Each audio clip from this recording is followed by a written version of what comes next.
45 seconds.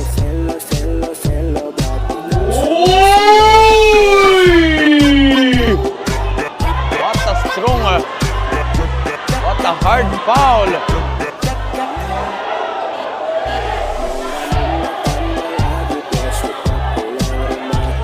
What a hard foul for team of Cebu. Tignan natin kung ano yung magiging hatol ng ating officiating referee. Dahil sa paglipad ng number 19, the team captain for team of Cagayan, siya ring paghambalang at pagsalampak sa number 16, itong Big Boy Lopez ng team ng Cebu.